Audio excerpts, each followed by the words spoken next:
चलिए बात करते हैं बल्किंग एंड फॉर्मिंग स्लज के बारे में। बल्किंग एंड फॉर्मिंग स्लज क्या होता है? ये एक एक्टिवेटेड स्लज प्रोसेस होती है। इसकी मेजर प्रॉब्लम्स इन एएसपी क्या होती हैं? फॉर्मिंग, फॉर्मेशन या पूर सेटलिंग स्लज होता है। बल्किंग स्लज की डेफिनेशन की बात करें तो जो स्लज पूर सेटलिंग कैरेक्टरिस्टिक्स शो करें उसे बल्किंग स्लज कहते हैं। इसके मेन कॉजेज होते हैं filamentous microorganism. Effect of filamentous microorganism क्या क्या होते हैं? सरफेस एरिया का volume, surface area to volume ratio बहुत लार्ज होता है। सेटलिंग वेलोसिटी रिड्यूस हो जाती है और स्लज बल्की हो जाता है।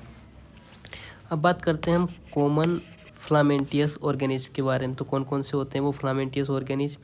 फंगई होता है, नॉर्कैडियो एमेरिया होता है, माइक्रोथ्रिक्स पारवेसिला होता है एंड नोकार्डिया एमेरिया लाइक ऑर्गेनिज्म होते हैं। अब बात करते हैं रोल ऑफ ऑर्गेनिज्म एसिड के बारे में। तो ऑर्गेनिक एसिड जो होते हैं वो कार्बन सोर्स का इंपॉर्टेंट क्लास है। फ्लामेंटियस सल्फर बैक्टीरिया के ग्रुप ग्रोथ प्रमोट होता है। लो पीएच पर ये बैक्टीरिया अच्छा ग्रो नहीं करते हैं। अब बात करते हैं कंट्रोल ऑफ बल्किंग के बारे में। कंट्रोल ऑफ बल्किंग फॉर्मिंग के जो मोस्ट सक्सेसफुल मेथड्स होते हैं, स्लज एज रिड्यूस करना, लेस देन स्लज जो एज होती है वो लेस देन 6 स्टेज होनी चाहिए। और दूसरे बात करते हैं कंट्रोल को, रिटर्न एक्टिवेट स्लज को क्लोरिनेशन करना एंड न्यूट्रिएंट एडिशन। जैसे जब न्यूट्रिएंट कम हो तो रिकमेंडेड जो रेशियो होता है बीओडी रेशियो एन रेशियो पे जो होता है वो होता है 105:1। अब बात करता है फॉर्म रिमूवल की। तो क्या होता है इसके अंदर? जो logical and beneficial control methods होते हैं, क्योंकि नार्कोडिया फ्लामेंट जो होता है वो फोम में ज़्यादा कंसनट्रेट होता है, इसलिए मिक्स्ड लिक्विड से कंपेयर में फोम में ज़्यादा होते हैं। अब बात करते हैं प्रोसेस कंट्रोल पैरामीटर्स। तो वो कौन कौन से होते हैं प्रोसेस जो कंट्रोल पैरामीटर करते हैं? पहला होता है फूड माइक्रो ऑर्गेनिज्म रेशो जो होता है उसकी बात कर लेते हैं। दूसरा होता है डिजोल्व ऑक्सीजन्स, इंक्रीज या डिक्रीज दोनों हेल्प कर सकते हैं। तीसरा होता है डिसइंफिकेंट यूज़, क्लोरीन यूज़ करके फिलामेंटियस बैक्टीरिया कंट्रोल होता है। अब बात करते हैं rising sludge in a secondary clarifier. तो इसके कॉजेज हो जाते हैं डिनाइट्रिफिकेशन प्रोसेस। डिनाइट्रिफिकेशन इफेक्ट जो होता है वो नाइट्रोजन गैस बबल बनाती हैं एंड सेटल्ड स्लज को ऊपर उठा देती हैं और क्लैरिफाइड एफिलमेंट क्वालिटी को ख़राब हो जाती हैं। अब बात करते हैं कंडीशंस फेवरिंग डिनाइट्रिफिकेशन के बारे में। जब activated sludge process nitrifying mode में हो तब ammonia rich best water treat हो जाता है। सेकेंडरी क्लैरिफाई इन्फ्लुएंट में नाइट्रेट कंसनट्रेशन जो होता है वो 6 से 8 मिलीग्राम पर लीटर होता है। अब बात करते हैं हाई टेम्परेचर के बारे में। डिनाइट्रिफिकेशन रेट फास्ट हो जाता है। अब बात करते हैं क्लाइमेटिक इफेक्ट के बारे में। द वार्म क्लाइमेट एरिया में प्लांट इस प्रॉब्लम के लिए ज़्यादा प्रोन होते हैं। दूसरी बात करते हैं प्रैक्टिकल सॉल्यूशन के बारे में। एक्टिवेटेड स्लज एफ्लुएंट को सेकेंडरी क्लैरिफायर में भेजने से पहले डिनाइट्रीफाई करना चाहिए। अब बात करते हैं नोट इंपॉर्टेंट एग्जाम पॉइंट्स के बारे में बात करते हैं। तो इनएडुकेटेड एयर सप्लाई, पीएच कम हो जाती हैं एंड लो पीएच जो होता है फ्लामेंटियस ऑर्गेनिज्म की ग्रोथ होती है, फ्लामेंटियस बैक्टीरिया का जो ग्रोथ सपोर्ट हो जाता है। स्लज एज हाई होता है, food plus micro organism ratio जो होता है वो लो हो जाता है and best water temperature high हो जाता है। अब बात करते हैं स्लज स्टेबलाइजेशन के बारे में। स्लज स्टेबलाइजेशन क्या होती है कि object of the sludge stabilization pathogen को रिड्यूस करना होता है एंड ऑफेंसिव स्मेल को एलिमिनेट करना होता है। क्या करना होता है? जो ऑफेंसिव स्मेल होती है उसको एलिमिनेट करना होता है। अब बात करते हैं प्यूट्रिफिकेशन के पोटेंशियल को। तो इनहेबिटेड, रिड्यूस या एलिमिनेट स्लज स्टेबलाइजेशन के अंदर होता है, जिसका ऑब्जेक्ट होता है प्यूट्रिफिकेशन के जो पोटेंशियल को या तो इनहिबिटेट करते हैं या रिड्यूस करते हैं या एलिमिनेट करता है। कौन करता है? स्लज स्टेबलाइजेशन का ये ऑब्जेक्ट होता है। और क्या करता है? पैथोजन को ये रिड्यूस करता है एंड ऑफेंसिव जो स्मेल होती है उसी को भी ये एलिमिनेट करता है। अब बात करते हैं nuisance condition to be eradicated. अब इसमें पहला कौन सा आता है? Biological reduction. बायोलॉजिकल रिडक्शन किसकी वजह से होता है? एरोबिक डाइजेशन या एनोरोबिक डाइजेशन की वजह से। अब आता है वोलेटाइल कंटेंट का डाइजेशन करना और दूसरा आता है कंपोस्टिंग। अब केमिकल मेथड्स के बारे में बात करते हैं किसके? स्लज डाइजेशन के। तो उसमें आता है केमिकल को ऐड करना जिससे माइक्रो ऑर्गेनिज्म के सर्वाइवल के लिए, ठीक है, इन्वायरमेंट अनसुटेबल बनाने के लिए। दूसरा आता है केमिकल के अंदर क्लोरिनेशन। अब तीसरा जो मेथड्स आता है स्लज स्टेबलाइजेशन के लिए वो आता है थर्मल मेथड। इसमें हीट एप्लीकेशन यूज होते हैं जिसमें स्लज डिसइंफिकेट होता है और स्लज स्टरलाइज होता है। किसके अंदर? थर्मल मेथड के अंदर। अब आता है स्लज स्टेबलाइजेशन के लिए अगला लाइम स्टेबलाइजेशन। इसके अंदर क्या होता है? लाइम स्टेबलाइजेशन के अंदर इसका जो बेसिक प्रिंसिपल होता है वो होता है कंसनट्रेटेड स्लज में सफिशिएंट लाइम ऐड किया जाता है जिससे उसके पीएच को 12 तक रेज किया जा सकता है। अब क्या होता है कि पीएच को रेज करने का क्या इफेक्ट होता है कि अगर इफेक्ट ऑफ हाई पीएच होता पैथोजेंस के सर्वाइवल के लिए एनवायरनमेंट नॉन कंडक्टिव बन जाता है जिससे प्यूट्रिफिकेशन नहीं होता है। अब बात करते हैं इसके अंदर इस लाइम स्टेबलाइजेशन के अंदर कॉन्टैक्ट टाइम पीरियड के लिए। तो लाइम को कितना रखा जाता है अप्रॉक्स 2 आवर्स के लिए ताकि पैथोजेंस डिस्ट्रक्टिव इंश्योर करने के लिए। ठीक है, किसके लिए किया जाता है? पैथोजेन डिस्ट्रक्शन इंश्योर करने के लिए। अब आते हैं long term effects.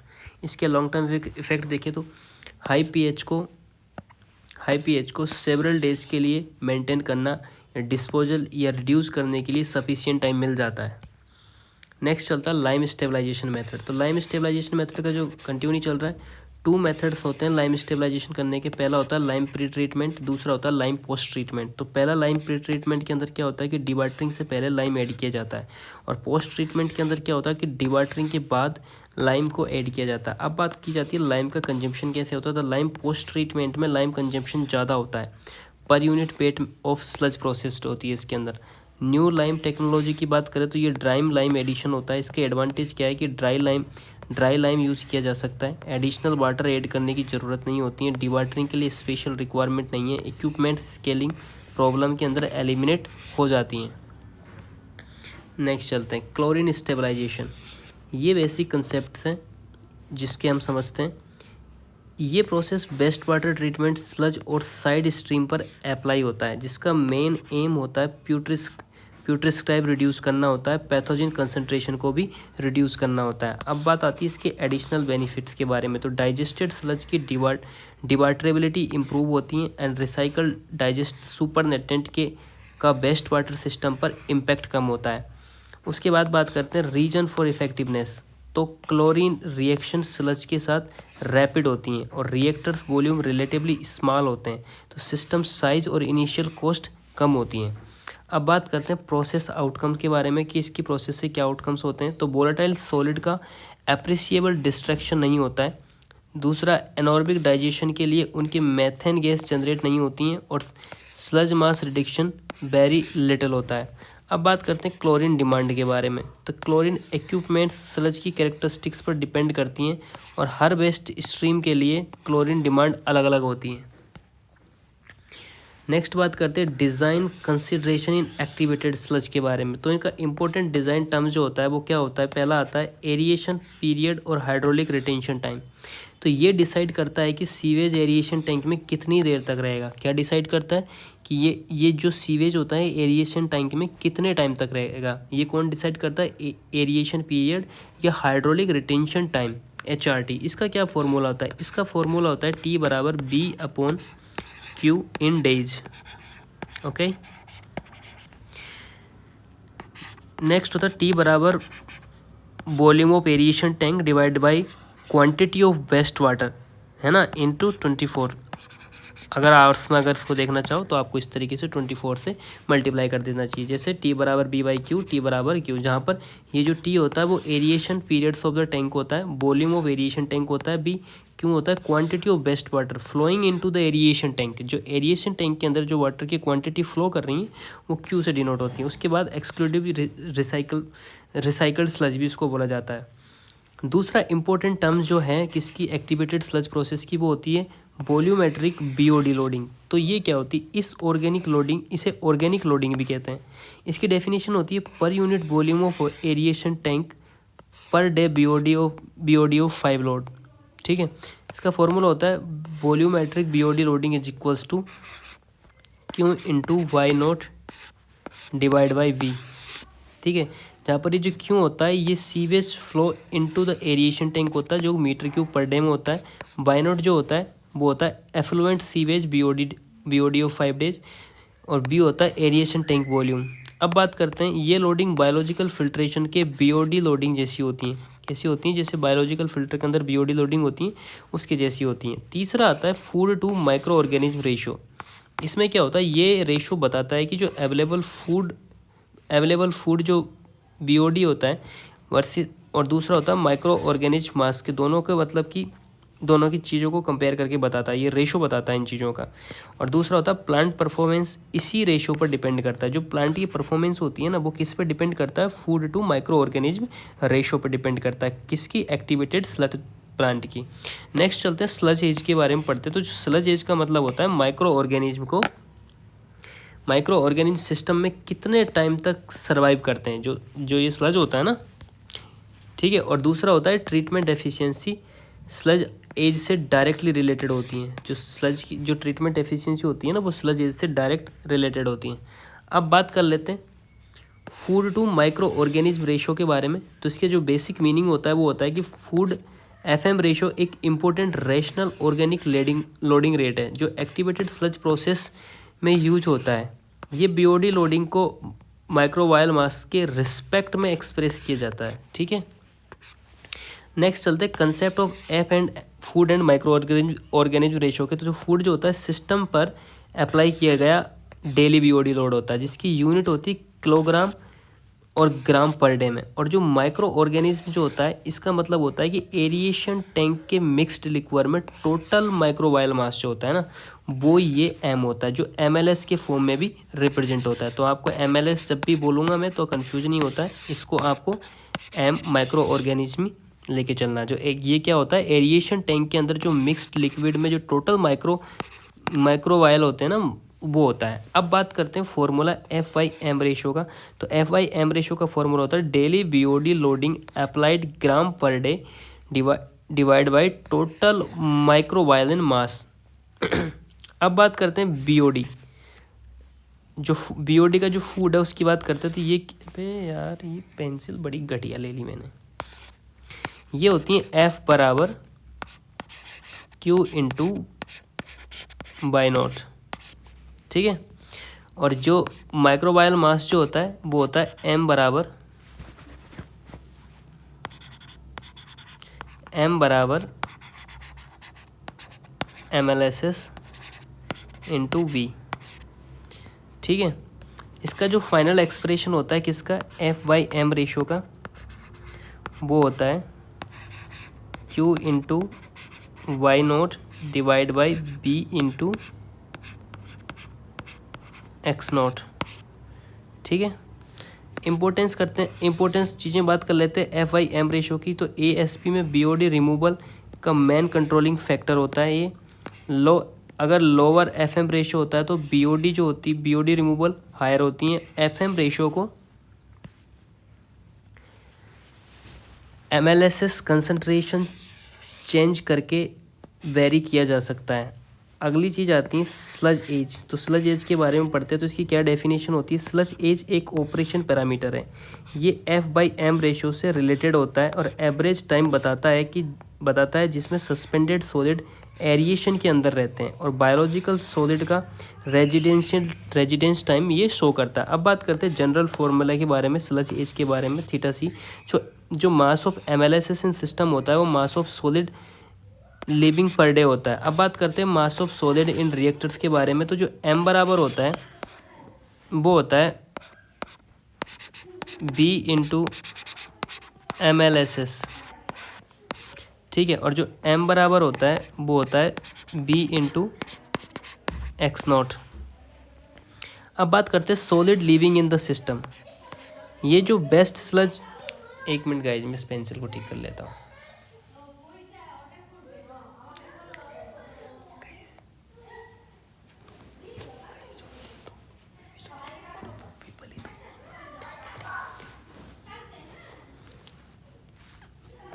Vested sludge solid की बात करें तो ये होता है क्यू बराबर Q W into X R. और एफ्लुएंट सॉलिड क्या होता है, Q minus Q W into X सी।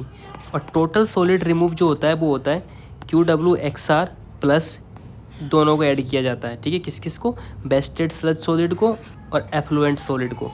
अब बात करते हैं कंप्लीट स्लज एज फॉर्मूला की बात। तो थीटा सी बराबर होता है B into V naught divide by Q W X R, मतलब टोटल जो सॉलिड आपने रिमूव किया है, ठीक है। किसके डिवाइड में, वो होता है solid mass reactor divide by total solid removed, ठीक है। उसके बाद में इसकी स्पेशल कंडीशंस की बात करते हैं कि जब एक्सी बहुत स्मॉल हो, ठीक है, तब Q minus Q into x इसको इग्नोर किया जाता है। किसको इग्नोर किया जाता है? एफ्लुएंट सॉलिड को। जब एक्सी बहुत ज़्यादा होता है ना, रिटर्न जो स्लज होता है बहुत ज़्यादा होता है, तो किसको इग्नोर किया जाता है? टोटल जो सॉलिड रिमूवल होता है उसको इग्नोर कर दिया जाता है। इसका सिंप्लीफाइड फार्मूला ये होता है theta C is equals to B into B naught divide by Q W into X R. अब इनकी सिम्बल्स को, नोटेशन को समझ लेते हैं कि जो एक्स नोट होता है ये एमएलएसएस इन एरिएशन टैंक होता है, जो बी होता है जो वॉल्यूम ऑफ एरिएशन टैंक होता है, क्यू डब्ल्यू जो होता है वो waste water sludge flow per day होता है, जो एक्स आर होता है वो solid concentration in the return waste sludge होता है, और जो क्यू होता है वो सीवेज इनफ्लो पर डे होता है, और ये जो एक्सी होता है ये सॉलिड का कंसनट्रेशन होता है, जो एफ्लुएंट सॉलिड होता है उसका कंसनट्रेशन होता है। स्टेडी स्टेट रिलेशन के बारे में बात करें तो Q W into R is equals to होता है alpha by theta by naught minus by E K E x note B होता है। अब इसके कोफिशिएंट की बात करते हैं तो जो अल्फा वाई जो होता है ये यील्ड कोफिशिएंट होता है, जो एमएलएसएस के बेसिस पे 1 होता है, और एमएलबीएसएस के बेसिस पे 0.6 होता है, और ये जो के ई होता है ये एंडोजीनियस रेस्पिरेंट कोफिशिएंट होता है जो 0.06 पर डे होता है। अब रिलेशन विद द थीटा की बात करते हैं तो 1 upon theta C is equals to alpha Y U minus K E होता है। ठीक है, अब बात करते हैं इम्पोर्टेंस ऑफ द स्लजेज के बारे में। Theta C design value effluent quality control करता है, सेटलिंग और ड्रेनेबिलिटी बायोमास पर डिपेंड करता है। दूसरा होता है ऑक्सीजन रिक्वायरमेंट और बेस्टेड स्लज क्वांटिटी थीटा सी से अफेक्ट होती है। नेक्स्ट बात करते हैं स्लज वॉल्यूम इंडेक्स के बारे में। तो इसका पर्पस और यूज़ क्या होता है? जो एसपीआई बायोलॉजिकल एरिएशन सिस्टम में प्रोड्यूस होने वाले स्लज की फिजिकल स्टेट बताता है। उसके बाद नेक्स्ट जो होता है स्लज की कंसंट्रेशन डिग्री को रिप्रेजेंट करता है, और रिक्वायर्ड स्लज रिसाइकल रेट जो होता है उसको डिसाइड करता है कि स्लज एमएलएसएस और एफएम रेशो एरिएशन टैंक में मेंटेन हो। ठीक है, तो एसबीआई के बारे में आप समझ गए कि क्या होता है इसका पर्पज। इसका पर्पज होता है कि एसबीआई बायोलॉजिकल एरिएशन सिस्टम के में प्रोड्यूस होने वाला स्लज की फिजिकल स्टेट बताता है, पहली चीज़ तो। दूसरी चीज़ बताता है कि स्लज की कंसंट्रेशन डिग्री को रिप्रेजेंट करता है। तीसरा जो है वो है कि required sludge recycle rate QR decide करता है ताकि डिजायर्ड एमएलएसएस और एफएम रेशो एरिएशन टैंक में मेंटेन हो। उसके बाद डेफिनेशन की बात करते हैं तो एसबीआई डिफाइन होता है मिक्स्ड लिक्वर के 1 ग्राम सॉलिड में 30 मिनट सेटलिंग के बाद कितना वॉल्यूम ऑक्यूपाई किया जाता है। उसका यूनिट होता है मिलीलीटर पर ग्राम। अब बात करते हैं रोल इन एएसपी ऑपरेशंस। ठीक है, तो एसबीआई का रोल क्या होता है किसके अंदर? एएसपी ऑपरेशन के अंदर। तो एरिएशन टैंक में एमएलएसएस कंसंट्रेशन कंट्रोल होती हैं, जिससे स्लज रिसर्कुलेशन रेशियो से और स्लज सेटलेबिलिटी से, मतलब एरिएशन टैंक में जो एमएलएसएस का कंसंट्रेशन कंट्रोल होती है वो किससे होता है? स्लज रिसर्कुलेशन रेशियो से, और दूसरा स्लज सेटलेबिलिटी से। अगली बात करें तो सेकेंडरी सेडिमेंटेशन टैंक में स्लज थिकनिंग भी एसबीआई पर ही डिपेंड करती हैं। जो सेकेंडरी सेडिमेंटेशन टैंक में जो स्लज की जो थिकनिंग होती हैं वो भी किस पर डिपेंड करती हैं? स्लज वॉल्यूम इंडेक्स पे। तीसरी चीज़ आती है कि स्लज सर्कुलेशन में जो सेटेबिलिटी डायरेक्टली किससे डिटरमाइंड होती हैं? स्लज वॉल्यूम इंडेक्स से। क्या चीज़? स्लज रिसर्कुलेशन और सेटलेबिलिटी डायरेक्टली एसबीआई से डिटरमाइंड होती है। उसके बाद बात करते हैं relation with the return sludge ratio. क्या रेशो होता है इसके साथ में? इसके साथ sludge recirculation ratio Q R divide by Q जो होता है वो एक्सटी एमएलएसएस इन एरिएशन टैंक होता है। एक्सटी बराबर एक्सआर बराबर होता है एमएलएसएस इन रिटर्न और बेस्टेड स्लज के बारे में। अब बात करते हैं इसके फॉर्मूले की। तो formula Q R by Q divide by X T divide by X R minus X T होता है, जिसका मीनिंग होता है क्यू आर क्या होता है? ये होता है स्लज रिसर्कुलेशन रेट। ठीक है, क्यू जो होता है वो सीवेज फ्लो रेट होती है, एक्स टी जो होती है एमएलएसएस इन एरिएशन टैंक होता है। ठीक है, एक्स आर जो होती है वो एमएलएसएस इन रिटर्न और वेस्टेड स्लज होता है। अब बात करते हैं relation between the X R and SBI के बारे में। अगर लेबोरेटरी सेटलिंग और sedimentation tank settling same assume करें देन एक्स आर बराबर होता है 10⁻⁶ divide by SBI. Modify return sludge ratio की बात करें, इसके फॉर्मूला तो Q R by Q into X T होता है, वो होता है 10⁻⁶ divide SBI minus X T होता है। उसके बाद ये जब सारे क्वेश्चंस लगाओगे ना आप कन्वेंशनल, तो इनमें ये छोटे छोटे क्वेश्चन है, इजीली सॉल्व हो जाएंगे और आपको सही से समझ में भी आ जाएंगे। अब बात करते हैं टिपिकल डिज़ाइन वैल्यूज़ के बारे में। तो कन्वेंशनल एक्टिवेटेड स्लज प्लांट में जो रिटर्न स्लज जो होता है उसका रेशियो होता है कितना, 0.25 से लेके 0.50 के बीच में होता है। अब बात करते हैं एक्सपेरिमेंट टू डिटरमाइन SBI, जो डिटरमाइन करते हैं अपन स्लज वॉल्यूम इंडेक्स को कैसे डिटरमाइन करते हैं। सबसे पहले स्टेप 1 होती है, उसमें क्या करते हैं, सैंपल कलेक्ट करते हैं। एरिएशन टैंक के डिस्चार्ज एंड से 1 लीटर मिक्स्ड लिक्वर कलेक्ट किया जाता है, किसके अंदर, ग्रेजुएटेड सिलेंडर में ये चीज़ ली जाती है। स्टेप 2 में जो सेटलिंग होती है, सैंपल को 30 मिनट के लिए सेटल होने देते हैं और सेटल स्लज वॉल्यूम में ml में रिकॉर्ड होता है जिसको BOB बोला जाता है। अब इसमें इंटरप्रिटेशन करते हैं स्टेप 3 के अंदर। पहले के अंदर तो अपने सैंपल कलेक्ट किया, दूसरे में सेटलिंग की, तीसरे में इंटरप्रिटेशन किया, जिसमें BOB जो मिलीग्राम पर लीटर स्लज क्वांटिटी रिप्रेजेंट करता है किसी में मिक्स्ड लिक्वर के अंदर। चौथी स्टेप होती है MLS मेजरमेंट। इसमें क्या होता है, इसमें सेट लेवल सॉलिड को रिमिक्स करके स्टैंडर्ड लेबोरेटरी प्रोड्यूसर से MLS मेजर किया जाता है। इस कंसंट्रेशन को XOB मिलीग्राम लीटर कहते हैं। अब बात करते हैं SBI फॉर्मूले के बारे में। तो SBI जो होता है ये BOB divide by XOB milligram पर लीटर होता है, और SBI जो होता है BOB into 100 divide by XOB होता है। अब बात करते हैं normal range of sludge volume index के बारे में। तो 50 से 150 मिलीग्राम पर लीटर होता है। ये range good settling sludge indicate करती हैं। क्या करती हैं, गुड सेटलिंग स्लज इंडिकेट करती है। उसके बाद में बात करते हैं यूनिट कन्वर्जेशन नोट के बारे में। तो SBI को 10⁶ से डिवाइड करने पर SBI मिलता है, और स्लज वॉल्यूम इंडेक्स जो होता है वो 10⁶ डिवाइड बाई SBI होता है। नेक्स्ट बात करते हैं एक्सेस स्लज वेस्टेड के बारे में, QW। मेन पर्पज मीनिंग्स, इसके जो मीनिंग्स होता है वो बात करते हैं। एरिएशन टैंक्स में जो स्लज जनरेट होता है उसका एक हिस्सा सिस्टम से बाहर निकालना जरूरी होता है। अब बात करते हैं एक्सेस स्लज के सीवेज के बारे में। MLS को स्टेडी लेवल पर मेंटेन करने के लिए इसको किया जाता है। अब बात करते हैं नीड ऑफ स्लज वेस्टिंग के बारे में। तो इसकी क्या नीड होती है स्लज वेस्टिंग की, एरिएशन टैंक में MLS का लेवल कांस्टेंट रखना बहुत ज़रूरी होता है। अगर स्लज वेस्ट ना किया जाए तो MLS कंटिन्यूसली इंक्रीज होता है। अब बात करते हैं effect of FM ratio and temperature के बारे में। जैसे जैसे FM रेशो इंक्रीज होता है एक्सेस स्लज क्वांटिटी भी इंक्रीज होती है। जैसे जैसे टेम्परेचर डिक्रीज होता है एक्सेस स्लज क्वांटिटी भी इंक्रीज होती है। मतलब टेम्परेचर डिक्रीज होने पर भी एक्सेस स्लज क्वांटिटी इंक्रीज होती है, और फूड FM रेशो इंक्रीज होता है तो एक्सेस स्लज क्वांटिटी भी इंक्रीज होती है। अब बात करते हैं डोमेस्टिक सीवेज के केस में। डोमेस्टिक सीवेज के केस में जो QW होता है वो 50 से 75 किलोग्राम होता है पर kg of BOD of 5 days. ये वैल्यू कन्वेंशनल स्लज प्लांट के लिए होती हैं। अब बात करते हैं इसी के अंदर एक्सेस स्लज वेस्टेड के अंदर जो एक्सटेंडेड एरिएशन जो प्रोसेस होती है, इसमें एक्सटेंडेड एरिएशन के प्रोसेस में क्या होता है कि स्लज प्रोडक्शन कम होता है। कितना होता है, 0.25 से लेके 0.35, ठीक है, जिसका रीजन क्या होता है, ज़्यादा ऑक्सीडेशन और endogenous respiration. Methods of sludge wasting के बारे में बात करें तो एक्सेस स्लज वेस्ट किया जा सकता है स्लज रिटर्न लाइन से या डायरेक्टली एरिएशन टैंक से। प्रीफर्ड मेथड कौन कौन से होते हैं एक्सेस स्लज वेस्टेड के लिए, तो वो होते हैं जनरली प्रीफर्ड मेथड किया जाता है वो स्लज रिटर्न लाइन से वेस्टेज, और इसका रीजन होता है कि मिक्स्ड लिक्वर में सस्पेंडेड सॉलिड की कंसंट्रेशन स्टेबल रहती हैं। अब बात करते हैं कन्वेंशनल स्लज प्लांट के बारे में। तो जो एक्सेस स्लज होता है ये प्राइमरी सेटलिंग टैंक में प्राइमरी स्लज के साथ डिस्पोजल के लिए भेजा जाता है। स्लज हैंडलिंग की बात करें तो स्लज के थिकर और डाइजेस्टर की तरफ एक्सटेंडेड एरिएशन प्लांट की बात करें तो प्राइमरी सेटलिंग टैंक नहीं होता है, इसलिए एक्सेस स्लज या डायरेक्टली स्लज ड्राइंग बेड पर भेजा जाता है। नेक्स्ट बात करते हैं modification of basic activated sludge process के बारे में। तो इसको एक बार अच्छे से समझ लेते हैं। तो ये क्या होता है,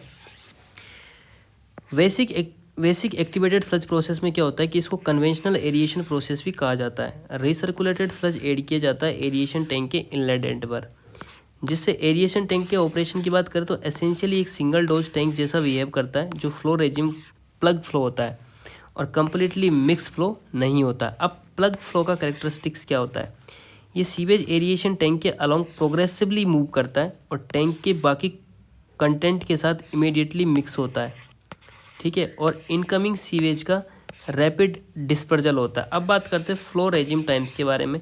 तो कम्प्लीटली मिक्स्ड फ्लो होता है ये plug flow extended aeration process में अडेप्ट होता है। अब बात करते हैं कन्वेंशनल एरिएशन टैंक बिहेवियर, जो प्लग फ्लो टाइप होता है। ये क्या होता है?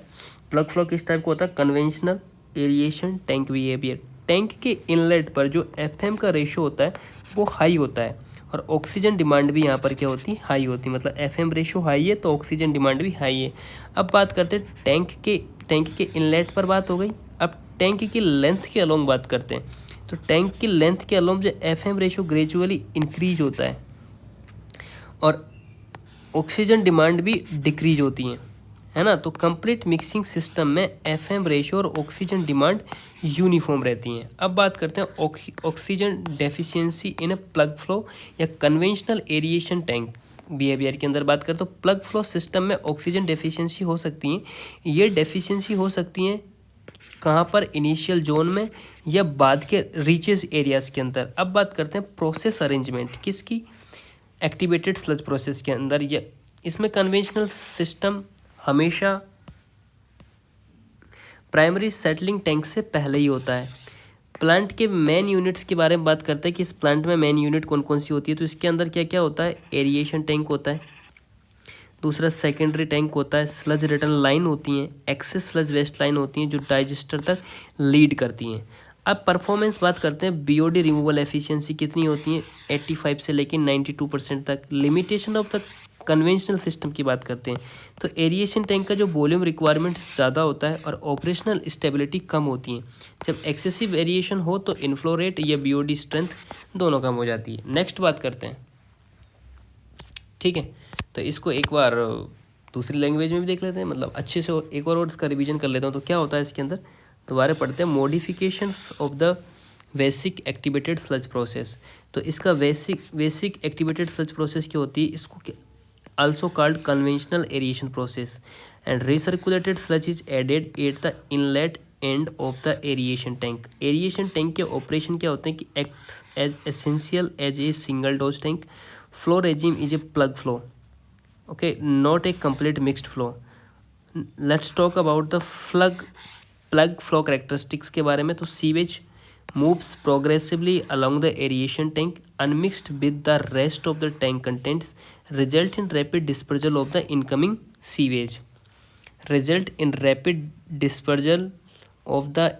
sewage. Flow regime times the complete flow, mixed flow and plug flow. Plug flow is adapted in the extended aeration process. Behavior in conventional aeration tank या plug flow types. At inlet, FM ratio is very high, oxygen demand is high. Along the tank length, FM ratios progressively decrease and oxygen demand progressively decrease. ये कैसे हुआ?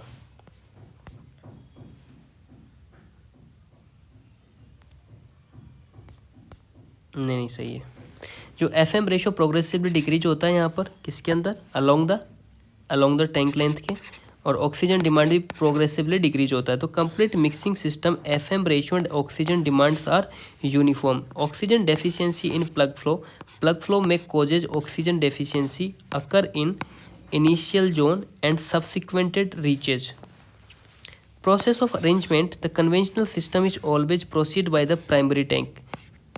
Plant consists of the aeration tank, secondary settling tank, and sludge return line, and excess sludge best line leading to the digesters. ठीक है। Performance of the BOD की बात करते हैं। BOD removal efficiency 85 to 92% होता है। Limitations of conventional systems.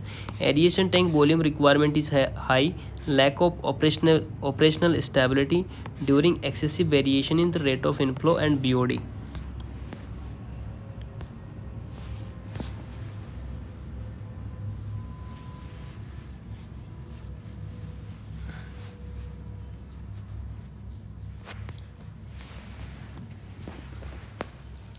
Modification of the conventional activated sludge system. तो बात करते हैं modification of conventional activated sludge system. Inlet modify process कौन सी होती है?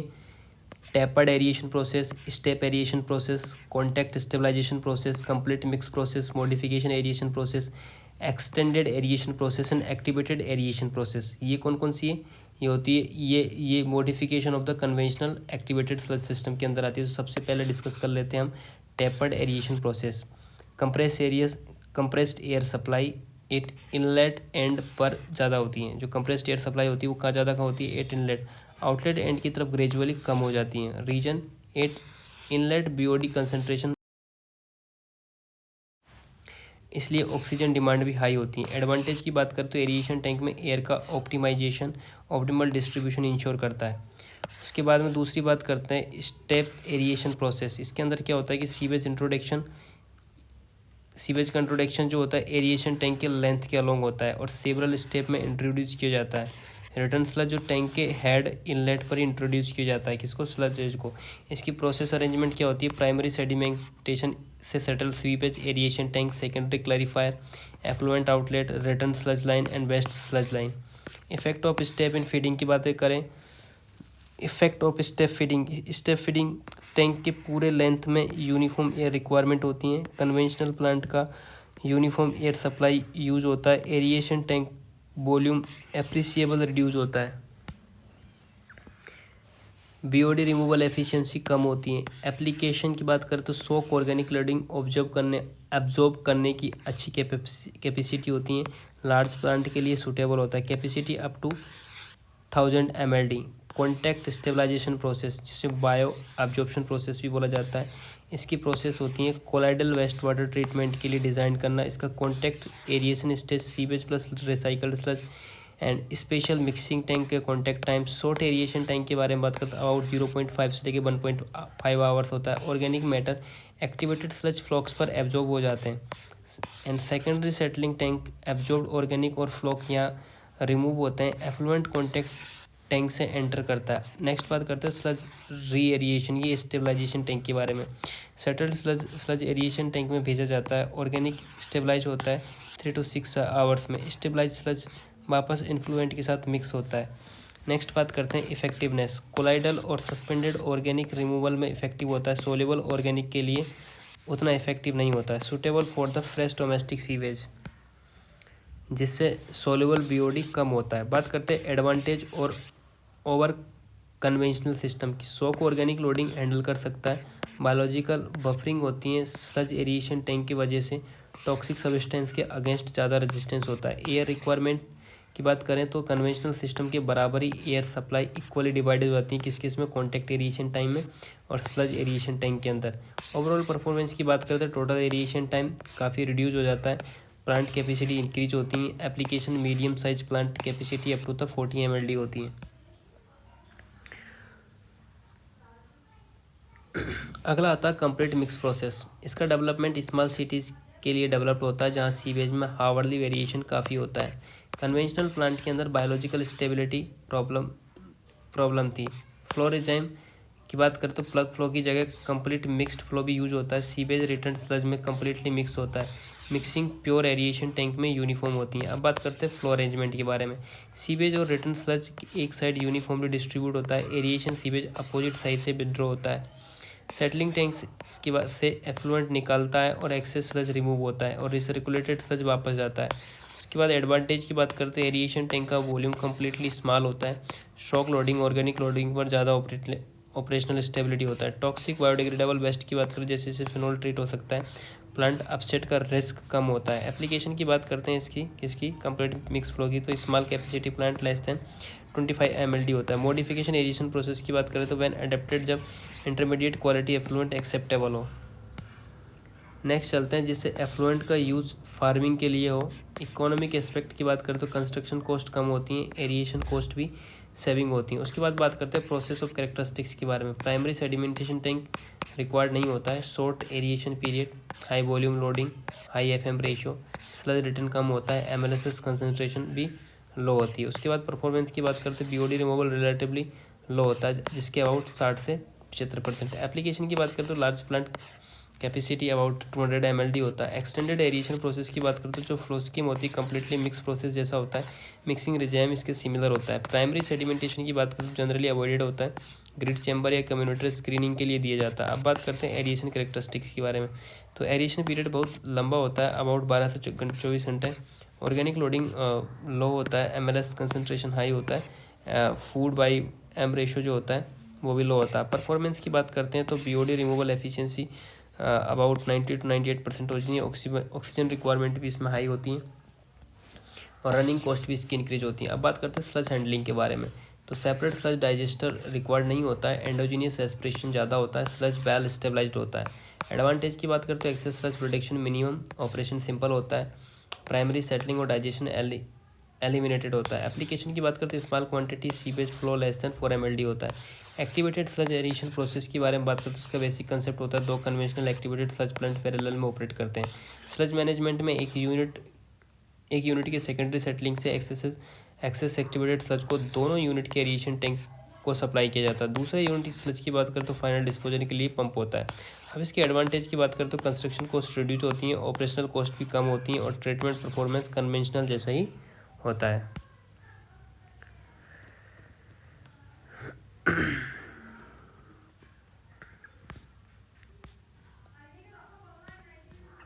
अब एक्टिवेटेड स्लज प्रोसेस के एडवांटेज डिसएडवांटेज डिस्कस कर लेते हैं। किसी एडवांटेज ऑफर्ड बाय द क्या होता है, लैंड रिक्वायरमेंट, लेसर लैंड की रिक्वायर होता है। हाइड्रोलिक परफॉर्मेंस की बात करें तो प्लांट में हेड लॉस काफ़ी लो होता है। एनवायरमेंट नॉइसेंस की बात करें तो फ्लाई या ऑर्डर नॉइसेंस नहीं होता है। कॉस्ट इफेक्ट की बात करें तो कैपिटल कॉस्ट कंपेरेटिवली कम होता है। ऑपरेशनल कॉस्ट की बात करें तो ऑपरेशनल में ग्रेटिवली फ्लेक्सिबिलिटी होती है। एफ्लुएंट क्वालिटी पर अच्छा कंट्रोल पॉसिबल नहीं होता है। Disadvantage is offered by the activated sludge process, operating cost जो होती है ऑपरेशनल कॉस्ट हाई होती है, पावर कंजम्पशन ज़्यादा होता है। मैकेनिकल रिक्वायरमेंट की बात करें तो बहुत ज़्यादा मशीनरी हैंडल करनी पड़ती है। सेंसिटिव को सीवेज वेरिएशन की बात करें तो सीवेज की क्वांटिटी कैरेक्टरिस्टिक्स में सडन चेंज होता है। प्रोसेस परफॉर्मेंस पर एडवर्स इफेक्ट होता है, जो इन्फीरियर इफ्लुएंट रिड्यूस हो सकता है। स्लज बल्किंग प्रॉब्लम की बात करें तो sludge bulking common trouble, specially जब इंडस्ट्रियल वेस्ट को प्रेजेंट हो, हाई कार्बोनेट कंटेंट हो या एंटीसेप्टिक प्रॉपर्टीज हो। अगर बल्किंग ना हो तब भी स्लज वॉल्यूम हैंडल करना पड़ता है। नेक्स्ट बात करते हैं रिटर्न स्लज एडजस्टमेंट के बारे में। तो रिटर्न स्लज क्वांटिटी बार बार एडजस्ट करनी पड़ती है। सीवेज फ्लो चेंज होने पर ऑपरेशनल क्यूम्बरसम हो जाता है। उसके बाद बात करते हैं factor to study before the selecting ASP and trickling filter. Load ability की बात करते हैं ट्रीटमेंट प्लांट के लिए लैंड अवेलेबल है या नहीं ये पता नहीं चलता। स्लज डिस्पोजल की बात करें तो सुटेबल डिस्पोजल मेथड के लिए अवेलेबल है या नहीं। पावर सप्लाई की बात करें तो पावर अवेलेबिलिटी, कॉस्ट की बात करते हैं मशीनरी स्पेयर की होती है, मशीनरी और स्पेयर पार्ट्स की अवेलेबिलिटी की और कॉस्ट की बात करें। ऑपरेशनल फ्लेक्सिबिलिटी, प्रोसेस में कितनी फ्लेक्सिबिलिटी रिक्वायर्ड होती है। सीवेज करेक्टरिस्टिक की बात करते हैं सीवेज की क्वांटिटी और क्वांटिटी में वेरिएशन का चांसेस। सिविल वर्क में मशीनरी का वियर एंड टियर होता है। अगली बात कर लेते हैं ये जो रोटेटिंग बायोलॉजिकल कॉन्ट्रैक्ट है आरबीसी सेकेंडरी ट्रीटमेंट को, अगली वीडियो में पढ़ते हैं। तब तक के लिए गुड बाय, गुड बाय।